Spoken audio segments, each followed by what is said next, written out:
Hey everybody, Steve Dangle here with Justin Bourne, and we're doing the all-decades team of all the Canadian teams. So now we're doing the Atlanta Thrashers. Justin, your pick. ONDREJ PAVELEC in goal, I guess. Pavelectricity, baby! No, yeah, we got to do the Winnipeg Jets, who we just learned have been back for most of the past decade. They still feel new. Yeah, 2011, they were back in Winnipeg. That's a lot of seasons ago. Yeah, Nick Antropov with the first goal after their return. That is my favorite little piece of trivia. Yeah, let's go through their team. Do you want to start maybe on the right wing this time? Sure. Actually, I think in general, Winnipeg is reasonably easy compared to some other teams, at least up front. Blake Wheeler is the right winger, is one that there is some debate, but he's my pick. Oh, no, he's my pick. Yeah. Slam dunk to me. Not Chris Thorburn? No.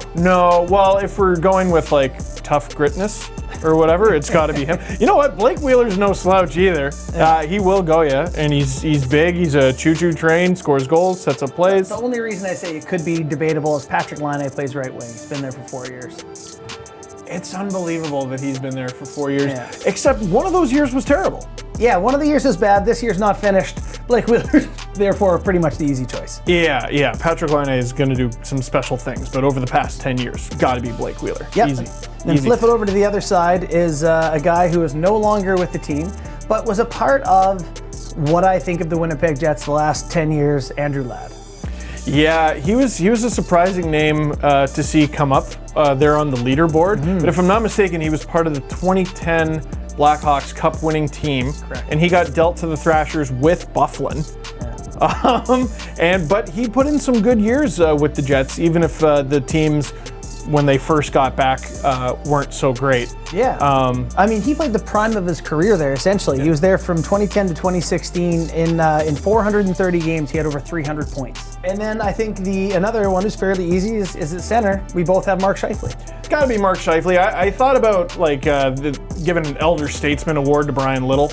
I did too, yeah. He's been there really long, and he's put up a lot of points. One of two guys who've been there 10 years, by the way, Little and Wheeler. Exactly, yeah. But Mark Scheifele, he's just put up the more dominant performances, gone up against tougher competition, lethal shot. How don't you pick him? Well, I'm sorry, I let my eyes drift to the numbers, and over that 10-year span, Brian Little did have more points than Mark Scheifele. However, Mark Scheifele's the guy. He was there for 9 seasons. He has 400 points right now with the Winnipeg Jets, and he's, to me, when I've thought of the Jets, it's probably him first. He's the guy I think of. Who do you got on the back end? I think the first pick's pretty easy. Yeah, we're both taking the big Minnesotan there, Dustin Byfuglien. Yeah. Weird situation currently. Yeah. But doesn't take away from what happened previously. No, in one of the most dominant forces in the league over the past 10 years. The ultimate Dustin Byfuglien highlight for me is in playoffs, grabbing, I believe it was 2 Nashville Predators by the scruff, like a Papa Bear with his cubs, just being like, ugh, get out of here. I love that. Yeah, no, watching players try to hit him and they fall down. Yeah. So many times. Definitely an easy pick there. We disagree on pick number 2, and in this case, I respect your opinion. Yeah, it was difficult, because we didn't waste time going left D, right D. So I picked Jacob Trouba. He was a Jet for longer than I thought. Yeah, 6 seasons, 408 games. It's quite a bit. But your pick is someone who I was mulling over and is more than respectable, and that's... Yeah, Toby Enstrom. To me, that's what we're doing here, is we're picking the guy who is the face of the team, who also was a good contributor, not just kind of there. He was a part of 8 seasons of Winnipeg Jets teams, had almost 200 points, and to me, he was there through it all. And a Thrasher. And that's not worth nothing. Like, he's literally been there for the entire ride. As much as Trouba may have been the better hockey player for a large chunk of that, Enstrom is going in with Byfuglien for me in my all-decade team. Your goalie. Now, you got Connor Hellebuyck. I do. Always in the Vezina conversation. It's got to be him, right? It is mine. I did take Hellebuyck. I think... For sure. Who would not pick him?